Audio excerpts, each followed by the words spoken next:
프리드리히 니체 인생 철학 일부. 착하게 살지 마라. 원한이 쌓일 뿐이다. 왜 착하게만 살면 인생이 억울해지는가? 왜 참고 살았는데 마음이 이렇게 억울한 걸까요? 착하게 살았는데 왜 남는 게 허무뿐인 걸까요? 평생을 참았습니다. 화가 나도 참았고, 억울해도 참았고, 속상해도 참았습니다. 그게 옳다고 배웠습니다. 그게 어른이라고 배웠습니다. 아버지도 그렇게 사셨고, 어머니도 그렇게 사셨습니다. 그러니 나도 그렇게 살아야 한다고 생각했습니다. 직장에서는 상사가 부당하게 대해도 참았습니다. 화를 내면 손해니까요. 말대꾸를 하면 찍히니까요. 집에서는 가족이 함부로 대해도 참았습니다. 화를 내면 분위기가 나빠지니까요. 내가 참으면 평화롭게 지낼 수 있으니까요. 친구 관계에서도 손해를 봐도 참았습니다. 따지면 인색한 사람이 되니까요. 화를 내면 좁은 사람이 되니까요. 그렇게 평생을 참았습니다. 그런데 이제 와서 마음이 너무 억울합니다. 내가 무슨 잘못을 했다고 이렇게 살아야 했을까요? 내가 무슨 죄를 지었다고 평생 참고만 살아야 했을까요? 다른 사람들은 하고 싶은 대로 하고 말하고 싶은 대로 말하고 화낼 사람은 화를 내고 살았는데 나만 참았습니다. 그리고 이제 와서 돌아보니 남은 게 없습니다.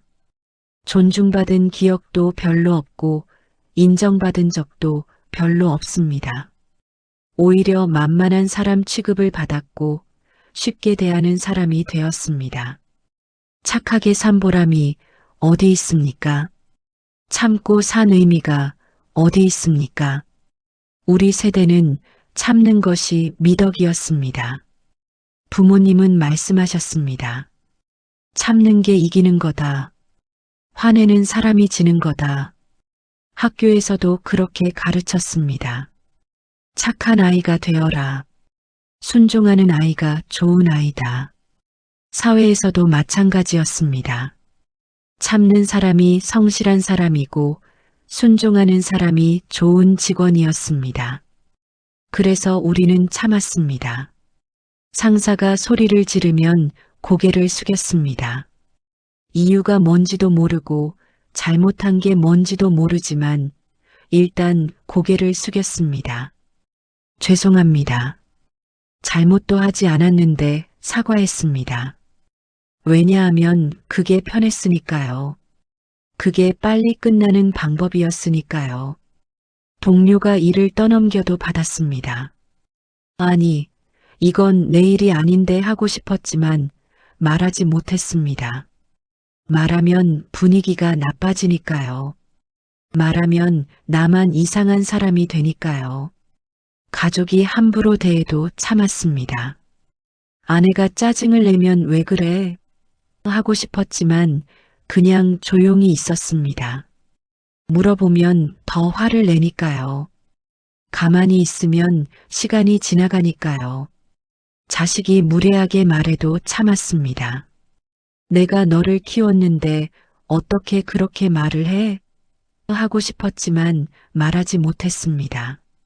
말하면 아버지는 꼰대야 소리를 들을 것 같았으니까요. 그렇게 평생 말하지 못했습니다. 화가 나도 삼켰고 억울해도 삼켰고 속상해도 삼켰습니다. 그게 어른이라고 생각했습니다. 그게 성숙한 사람이라고 생각했습니다. 그런데 이제 와서 생각해 보니 그게 정말 성숙한 걸까요? 아니면 그냥 겁이 났던 걸까요? 화를 내면 손해를 볼까봐, 말을 하면 미움을 받을까봐 그냥 참았던 걸까요? 화를 내지 못한 사람의 마음은 이렇게 변합니다. 처음에는 화가 납니다. 당연히 화가 납니다. 부당한 일을 당했으니까요. 억울한 일을 겪었으니까요. 하지만 화를 낼 수 없습니다. 상황이 그렇게 만들지 않습니다. 주변 사람들이 그렇게 만들지 않습니다. 그래서 참습니다. 참으면 화는 사라질까요? 아닙니다. 화는 사라지지 않습니다. 화는 그냥 안으로 들어갑니다. 겉으로는 아무렇지 않은 척합니다. 괜찮아요. 아니에요. 괜찮습니다. 하지만 속으로는 끓어오릅니다. 밤에 집에 돌아와서 잠을 자려고 하는데 그 일이 자꾸 떠오릅니다. 왜 나한테 그렇게 말을 했을까? 내가 무슨 잘못을 했다고 그때 한마디 해줄걸. 후회가 밀려옵니다. 그리고 다시 화가 납니다. 그 사람한테가 아니라 나 자신한테 화가 납니다. 왜 나는 그때 아무 말도 못했을까? 왜 나는 이렇게 약할까? 이렇게 되면 화는 더 이상 그 사람을 향하지 않습니다. 나를 향합니다. 상대방이 잘못한 것인데 내가 잘못한 것처럼 느껴집니다. 상대방이 부당하게 행동한 것인데 내가 부족한 것처럼 느껴집니다. 이것이 반복되면 마음이 굳어갑니다. 나는 원래 이런 사람이야. 나는 강하지 못한 사람이야. 나는 화를 낼 자격이 없는 사람이야. 이렇게 스스로를 규정하게 됩니다. 그러면 다음번에 또 비슷한 일이 생겼을 때 더 쉽게 참게 됩니다. 왜냐하면 이미 나는 참는 사람이라고 생각하니까요. 그렇게 몇 년, 몇십 년이 지나면 화를 내는 방법을 잊어버립니다. 화가 나는 것 자체를 이상한 것처럼 느껴집니다. 나는 왜 이렇게 속이 좁을까? 나는 왜 이렇게 인격이 안 됐을까? 화가 나는 자신을 부끄럽게 여기게 됩니다. 한 사람의 이야기를 해드리겠습니다. 70대 초반 평생을 교사로 살았습니다. 아이들을 가르치는 것이 천직이라고 생각했습니다. 학생들한테 한 번도 소리를 지른 적이 없었습니다. 화를 내면 교육이 아니라고 생각했으니까요. 동료 교사들이 부당한 일을 떠넘겨도 받았습니다. 제가 하겠습니다. 거절하면 분위기가 나빠질 것 같았습니다. 교장이 부당한 지시를 해도 따랐습니다. 반대하면 불이익을 받을 것 같았습니다. 집에서도 마찬가지였습니다. 아내가 힘든 일을 시키면 했습니다. 자식이 무리한 요구를 해도 들어줬습니다. 아버지는 착하시니까. 가족들은 그렇게 말했습니다. 처음에는 기분이 좋았습니다. 내가 착한 사람으로 보이는구나. 하지만 시간이 지나면서 그 말이 조금씩 달라 보이기 시작했습니다. 착하다는 말이 칭찬이 아니라 만만하다는 뜻처럼 느껴졌습니다. 아내는 점점 더 많은 것을 요구했습니다. 이것도 좀 해줘. 저것도 좀 해줘. 자식들은 점점 더 무례해졌습니다. 아버지, 그거 안 해도 돼. 내가 알아서 할게. 동료들은 점점 더 많은 일을 떠넘겼습니다. 선생님은 일 잘하시니까 이것도 부탁드립니다. 모두가 그를 이용했습니다. 하지만 그는 화를 낼 수 없었습니다. 왜냐하면 평생 그렇게 살아왔으니까요. 이제 와서 화를 내면 이상한 사람이 될 것 같았습니다. 은퇴하고 나서 그는 가끔 생각했습니다. 내 인생은 뭐였을까? 나는 무엇을 위해 살았을까? 착하게 살았는데 남는 게 없었습니다. 존중받은 기억이 별로 없었습니다. 오히려 무시당한 기억이 더 많았습니다. 가족들은 그를 당연하게 여겼고, 동료들은 그를 편하게 여겼고, 학생들은 그를 기억하지도 못했습니다. 내가 뭘 잘못한 걸까? 하지만 그는 자신이 뭘 잘못했는지 알 수 없었습니다. 착하게 살았는데 왜 이렇게 허무할까요? 양보하며 살았는데 왜 이렇게 억울할까요? 참고 살았는데 왜 이렇게 분한 걸까요? 그는 화가 났습니다. 하지만 누구한테 화를 내야 할지 몰랐습니다. 가족한테? 동료한테? 사회한테? 아니었습니다. 화가 나는 대상은 자기 자신이었습니다. 왜 나는 평생 이렇게 살았을까? 왜 나는 한 번도 제대로 화를 내지 못했을까? 이 분노는 밖으로 나가지 못하고 안으로만 쌓였습니다. 19세기 독일의 한 철학자가 이것을 봤습니다. 그의 이름은 프리드리히 니체. 니체는 평생 인간의 마음을 연구했습니다. 특히 착하게 사는 사람들의 마음을 연구했습니다. 그리고 그는 이상한 것을 발견했습니다. 착한 사람들이 사실은 가장 많이 괴로워한다는 것을요. 착한 사람들이 사실은 가장 많은 분노를 품고 산다는 것을요. 어떻게 그럴 수 있을까요? 착하면 평화로워야 하는 거 아닐까요? 착하면 마음이 편해야 하는 거 아닐까요? 하지만 니체는 말합니다. 아니라고. 착한 사람들이야말로 가장 많은 원한을 품고 산다고. 니체는 이것을 노예 도덕이라고 불렀습니다. 무슨 뜻일까요? 노예는 주인에게 복종해야 합니다. 화를 내면 벌을 받습니다. 반항하면 더 큰 고통이 옵니다. 그래서 노예는 참습니다. 화를 삼킵니다. 분노를 숨깁니다. 하지만 그렇다고 화가 사라질까요? 아닙니다. 화는 안으로 들어갑니다. 그리고 썩어갑니다. 그러면 노예는 어떻게 할까요? 자기 자신에게 이렇게 말합니다. 화를 내는 건 나쁜 거야. 참는 게 좋은 거야. 순종하는 게 미덕이야. 이렇게 스스로를 설득합니다. 왜냐하면 그렇게 생각하지 않으면 너무 괴롭기 때문입니다. 나는 약해서 참는 게 아니야. 나는 착해서 참는 거야. 나는 겁이 나서 순종하는 게 아니야. 나는 성숙해서 순종하는 거야. 이렇게 자기 자신을 속입니다. 그리고 시간이 지나면 정말로 믿게 됩니다. 참는 게 진짜 미덕이야. 화를 내는 사람은 나쁜 사람이야. 착한 사람이 되는 게 옳은 거야. 니체는 이것을 봤습니다.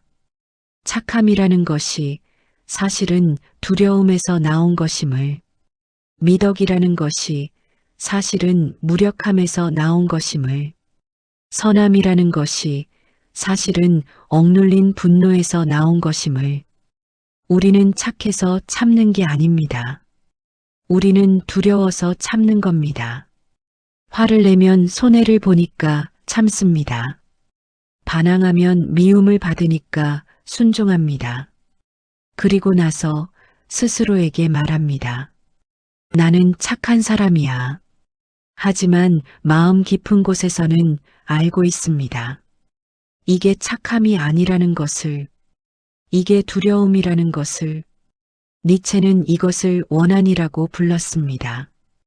프랑스어로 레상티망이라고 합니다. 원한이란 단순한 분노가 아닙니다. 원한이란 표현하지 못한 분노입니다.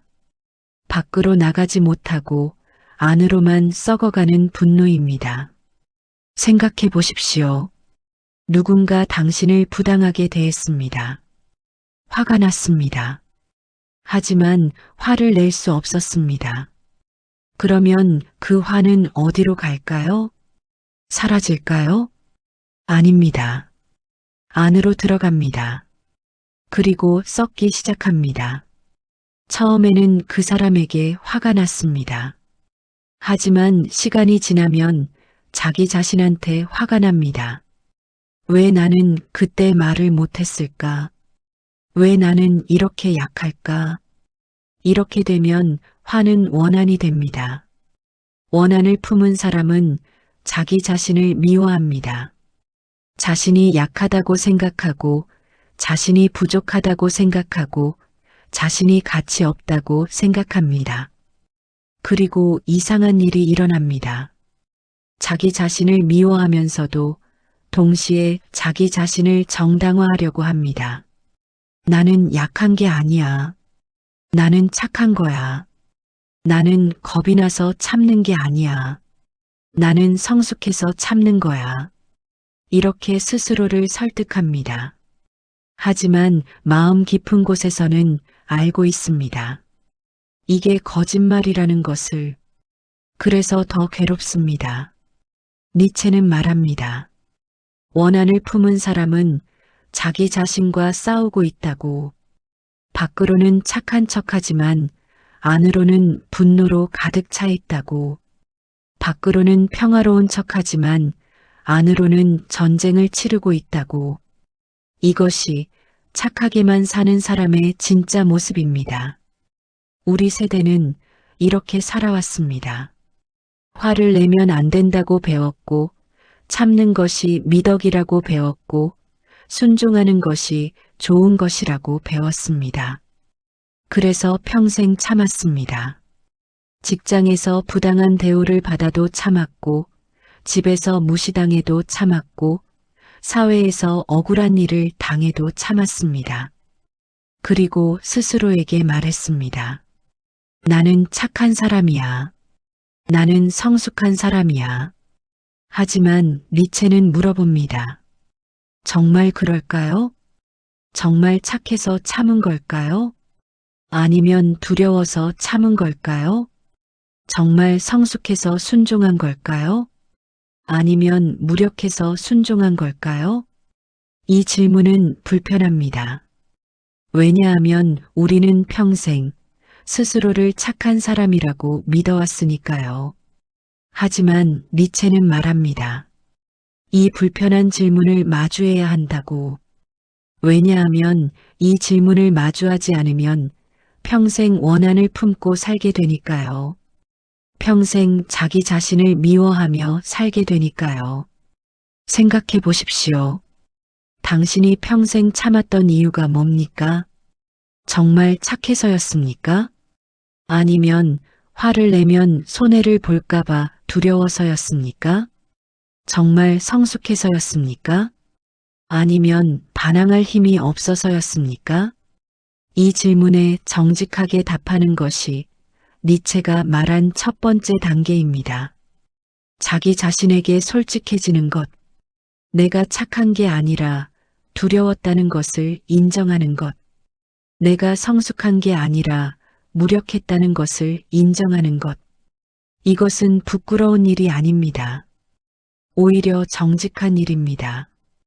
평생 자신을 속이며 살았다면 이제는 진실을 마주할 때입니다. 그렇다면 어떻게 해야 할까요? 이제 와서 화를 폭발시켜야 할까요? 아닙니다. 니체는 복수를 말하지 않았습니다. 니체는 폭력을 말하지 않았습니다. 니체가 말한 것은 이해입니다. 내가 왜 화가 났는지 이해하는 것, 내가 왜 참아야 했는지 이해하는 것, 그리고 그것을 부정하지 않는 것. 우리는 평생 화가 나는 것을 부정해왔습니다. 화를 내면 안 돼. 참아야 해. 착해야 해. 하지만 니체는 말합니다. 화가 나는 것은 자연스러운 거라고. 억울한 것은 당연한 거라고. 분노는 잘못된 감정이 아니라고. 문제는 분노 자체가 아니라 분노를 억눌렀다는 것입니다. 분노를 밖으로 내보내지 못하고 안으로만 쌓았다는 것입니다. 그래서 이제는 그 분노를 인정해야 합니다. 나는 화가 났었다. 나는 억울했었다. 나는 분했었다. 이것을 인정하는 것이 첫 번째 단계입니다. 부끄러워할 필요가 없습니다. 화가 나는 것은 살아있다는 증거입니다. 억울한 것은 정의감이 있다는 증거입니다. 분한 것은 존중받고 싶은 마음이 있다는 증거입니다. 그것을 부정하지 마십시오. 두 번째 단계는 스스로에게 물어보는 것입니다. 나는 정말 착해서 참은 걸까? 아니면 두려워서 참은 걸까? 이 질문은 불편합니다. 하지만 이 질문을 마주해야 원한에서 벗어날 수 있습니다. 만약 착해서 참은 거라면 후회할 이유가 없습니다.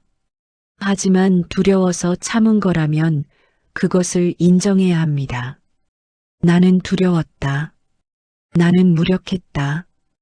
이것을 인정하는 것이 부끄러운 게 아닙니다.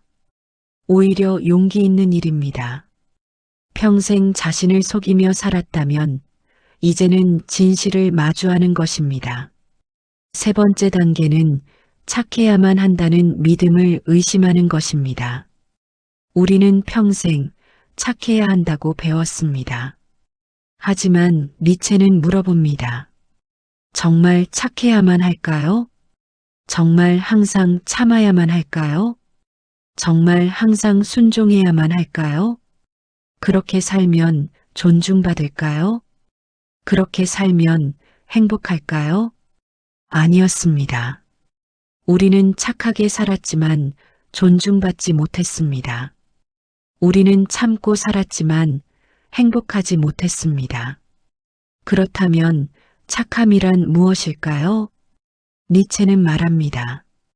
진짜 착함은 자기 자신을 존중하는 것이라고, 진짜 성숙함은 자기 감정을 인정하는 것이라고, 진짜 미덕은 자기 자신에게 솔직한 것이라고.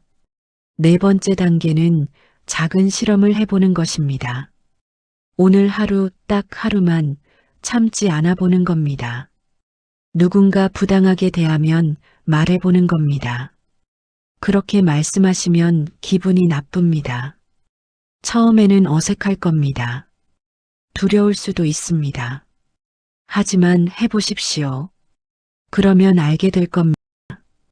세상이 무너지지 않는다는 것을, 화를 냈다고 해서 모든 관계가 끊어지지 않는다는 것을, 말을 했다고 해서 나쁜 사람이 되지 않는다는 것을, 오히려 조금 당당해지는 것을, 오히려 조금 존중받게 되는 것을. 다섯 번째 단계는 과거의 나를 용서하는 것입니다. 왜 나는 그때 참았을까? 왜 나는 그때 말하지 못했을까? 이렇게 자신을 탓하지 마십시오. 그때는 그럴 수밖에 없었습니다. 그때는 그게 최선이었습니다. 그때의 당신은 살아남기 위해 참았던 겁니다. 그것을 잘못이라고 하지 마십시오. 대신 이해하십시오. 그때는 그럴 수밖에 없었구나. 그때는 그게 최선이었구나. 과거의 나를 용서하면 현재의 나도 자유로워집니다. 니체는 말년에 이렇게 썼습니다. 강한 사람은 복수하지 않는다. 약한 사람만이 원한을 품는다. 무슨 뜻일까요? 강한 사람은 화가 나면 그 자리에서 표현합니다. 나는 지금 화가 났습니다. 그리고 끝입니다. 분노를 밖으로 내보냈으니 안에 남지 않습니다. 하지만 약한 사람은 화가 나도 표현하지 못합니다. 참습니다. 삼킵니다. 그러면 분노는 안으로 들어가서 원한이 됩니다. 그리고 평생 그 원한을 품고 살아갑니다. 밤에 잠을 자려고 하는데 10년 전 일이 떠오릅니다. 그때 그 사람이 나한테 한 말, 그때 내가 왜 말을 못했을까? 원한은 시간이 지나도 사라지지 않습니다. 오히려 시간이 지날수록 더 깊어집니다. 더 썩어갑니다. 더 독이 됩니다. 니체가 말한 강함은 완력이 아닙니다. 권력이 아닙니다. 강함은 자기 감정에 솔직한 것입니다. 화가 나면 화가 났다고 말할 수 있는 것. 억울하면 억울하다고 표현할 수 있는 것. 그것이 진짜 강함입니다. 반대로 약함은 무엇일까요? 약함은 자기 감정을 부정하는 것입니다. 화가 나는데 아니야, 괜찮아 하는 것. 억울한데 나는 착한 사람이니까 하는 것. 그것이 진짜 약함입니다. 우리는 평생 강함과 약함을 반대로 이해해 왔습니다. 참는 것이 강한 것이라고 생각했습니다. 화를 내는 것이 약한 것이라고 생각했습니다. 하지만 니체는 말합니다. 그 반대라고. 참는 것은 강한 게 아니라 두려운 것이라고. 화를 내는 것은 약한 게 아니라 솔직한 것이라고. 그렇다면 이제 어떻게 해야 할까요? 평생 쌓인 원한을 어떻게 해야 할까요? 니체는 말합니다. 원한을 없앨 수는 없다고. 하지만 원한에서 벗어날 수는 있다고. 어떻게요? 첫째, 내가 화났던 이유를 부정하지 않는 것입니다. 그때 나는 화가 났었다. 그리고 그건 당연한 거였다. 나는 잘못되지 않았다. 이것을 인정하십시오. 화가 나는 것은 잘못된 게 아닙니다. 억울한 것은 부끄러운 게 아닙니다. 분한 것은 나쁜 게 아닙니다. 그것은 정당한 감정입니다. 그것을 부정하지 마십시오. 둘째, 착해야만 한다는 믿음을 내려놓는 것입니다. 우리는 평생 착해야 한다고 배웠습니다. 하지만 정말 그럴까요? 정말 항상 착해야만 할까요?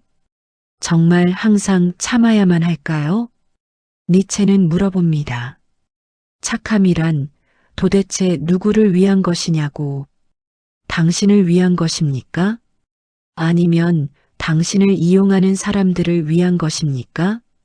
당신이 착하면 누가 편합니까? 당신입니까? 아니면 당신한테 함부로 대하는 사람들입니까? 생각해 보십시오.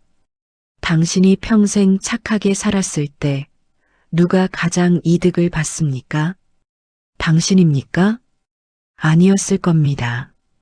당신한테 일을 떠넘긴 사람들, 당신을 함부로 대한 사람들, 당신을 당연하게 여긴 사람들이 이득을 봤을 겁니다. 그렇다면 착함이란 무엇입니까? 미덕입니까? 아니면 다른 사람의 편의를 위한 것입니까?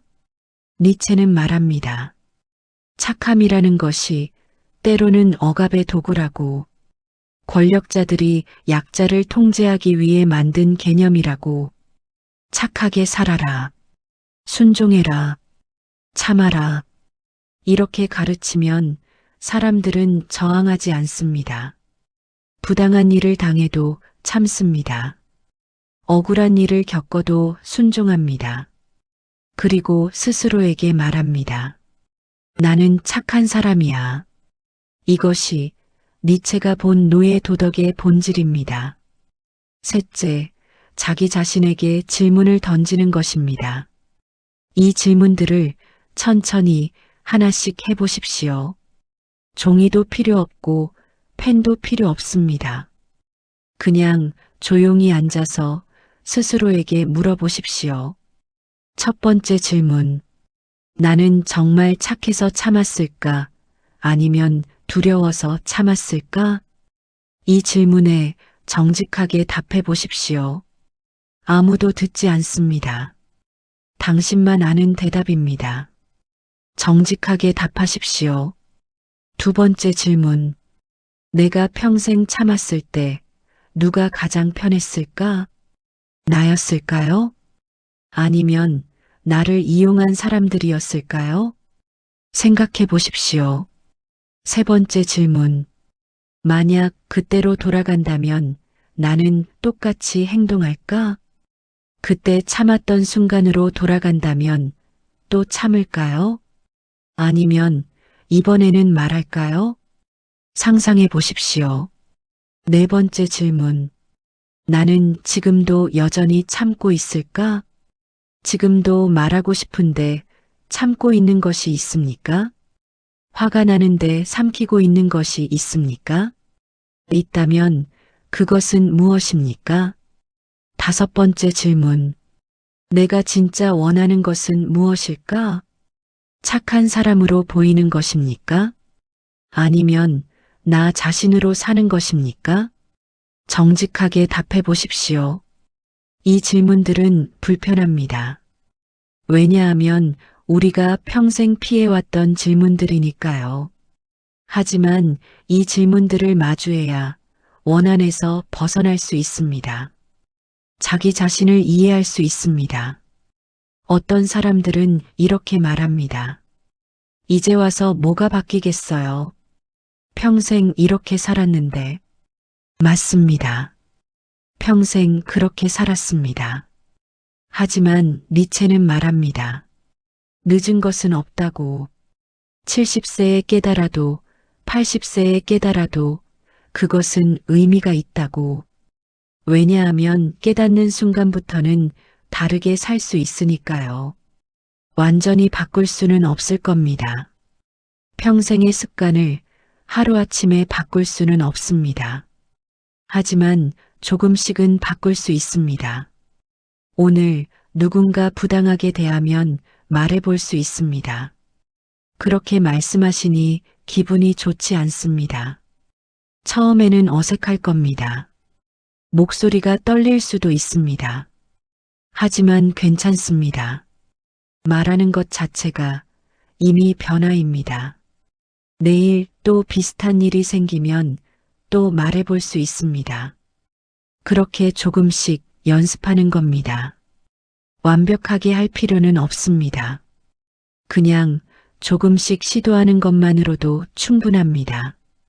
그러면 어느 순간 깨닫게 될 겁니다. 나는 참지 않아도 되는구나. 나는 착하지 않아도 되는구나. 나는 나로 살아도 되는구나. 돌이켜보면 우리는 평생 억울하게 살았습니다. 참고 양보하고 순종하며 살았습니다. 그리고 그것이 옳은 것이라고 믿었습니다. 하지만 니체는 말합니다. 그것은 옳은 게 아니었다고. 그것은 두려움이었다고. 그것은 무력함이었다고. 이 말을 듣는 것이 처음에는 불편할 수 있습니다. 왜냐하면 우리가 평생 믿어왔던 것을 부정하는 말이니까요. 하지만 생각해 보십시오. 당신이 평생 착하게 살았을 때 정말 행복했습니까? 정말 존중받았습니까? 정말 사랑받았습니까? 아니었을 겁니다. 오히려 이용당했고 무시당했고 당연하게 여겨졌을 겁니다. 그렇다면 무엇이 문제였을까요? 당신이 부족해서였을까요?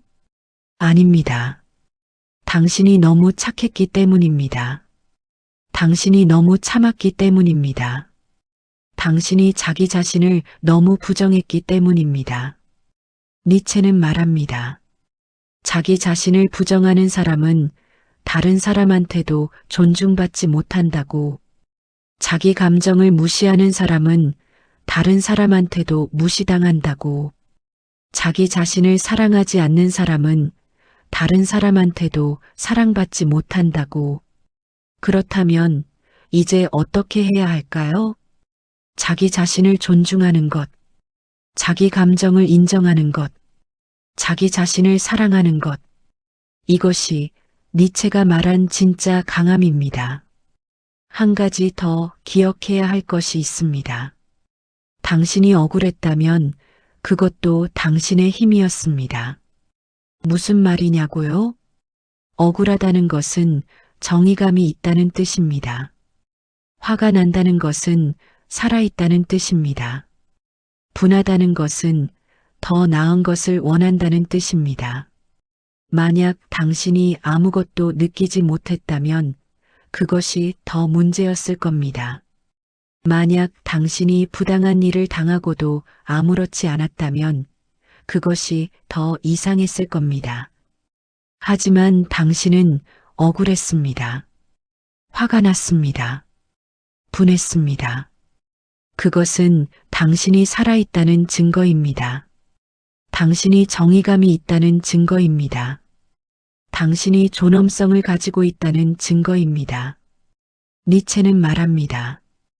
억울함을 느끼는 것은 약한 게 아니라고, 오히려 그것은 강한 것이라고. 왜냐하면 억울함을 느낀다는 것은 자기 자신에게 가치가 있다고 믿는다는 뜻이니까요. 만약 자기 자신에게 가치가 없다고 생각했다면 억울할 이유도 없었을 겁니다. 하지만 당신은 억울했습니다. 그것은 당신이 자기 자신을 포기하지 않았다는 뜻입니다. 깊은 곳에서는 자기 자신을 지키고 싶었다는 뜻입니다. 그것을 부정하지 마십시오. 그것을 부끄러워하지 마십시오. 그것은 당신의 힘입니다. 니체는 평생 아팠습니다. 두통에 시달렸고 눈이 나빠서 제대로 보지도 못했고 위장병으로 고생했습니다. 사람들은 그를 이해하지 못했습니다. 그의 책은 팔리지 않았고 그의 사상은 무시당했습니다. 그는 외로웠고 아팠고 인정받지 못했습니다.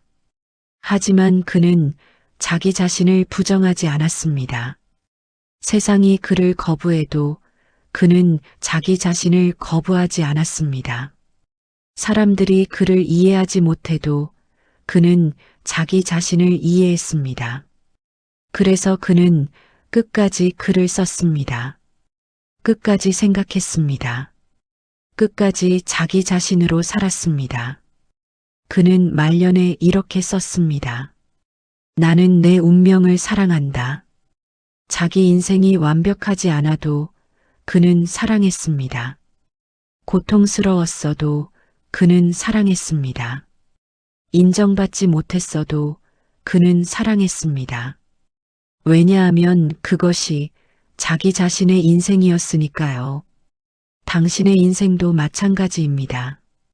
완벽하지 않았어도 그것은 당신의 인생입니다. 억울했어도 그것은 당신의 인생입니다. 화가 났어도 그것은 당신의 인생입니다. 그것을 부정하지 마십시오. 그것을 사랑하십시오. 완벽하지 않아도 그것은 당신의 것입니다. 오늘 밤 잠들기 전에 스스로에게 이렇게 말해 보십시오. 나는 억울했다. 그리고 그것은 당연한 거였다. 나는 화가 났었다. 그리고 그것은 정당한 거였다. 나는 착하게 살려고 했다. 하지만 때로는 두려워서 참았다. 그리고 그것도 괜찮다. 이것을 인정하는 순간 조금 가벼워질 겁니다. 평생 짊어지고 살았던 짐이 조금 내려놓아질 겁니다. 완전히 사라지지는 않을 겁니다. 원한이 하루아침에 없어지지는 않습니다. 하지만 조금 가벼워질 겁니다. 조금 숨 쉴 공간이 생길 겁니다. 그것만으로도 충분합니다. 니체가 우리에게 말하는 것은 복수가 아닙니다. 니체가 우리에게 말하는 것은 이해입니다. 내가 왜 억울했는지, 내가 왜 화가 났는지, 내가 왜 평생 참아야 했는지, 그것을 이해하면 자기 자신을 용서할 수 있습니다. 과거의 나를 탓하지 않을 수 있습니다. 그리고 현재의 나를 사랑할 수 있습니다. 당신은 틀리지 않았습니다. 억울했다면 그것은 억울한 일이었기 때문입니다. 화가 났었다면 그것은 화낼 만한 일이었기 때문입니다. 참았다면 그때는 그럴 수밖에 없었기 때문입니다. 당신은 잘못하지 않았습니다. 다만 세상이 당신한테 잘못했을 뿐입니다. 이제는 그것을 인정해도 됩니다. 나는 억울했다. 나는 화가 났었다. 그리고 그것은 당연한 거였다. 이것을 말하는 순간 당신은 자유로워질 겁니다. 원한에서 벗어나는 첫걸음을 내딛는 겁니다. 니체는 말했습니다. 자기 자신이 되는 것, 그것이 가장 어려운 일이다. 평생 착한 사람으로 살아왔다면 이제는 나 자신으로 살아도 됩니다. 평생 참고 살아왔다면 이제는 말해도 됩니다.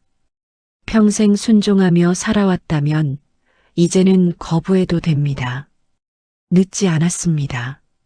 지금부터라도 당신은 당신으로 살 수 있습니다. 다음 이야기에서는 조금 더 깊이 들어가 보려 합니다. 억눌린 분노가 우리 안에서 어떻게 독이 되어 가는지, 그리고 그 독을 어떻게 빼낼 수 있는지 천천히 함께 가보겠습니다.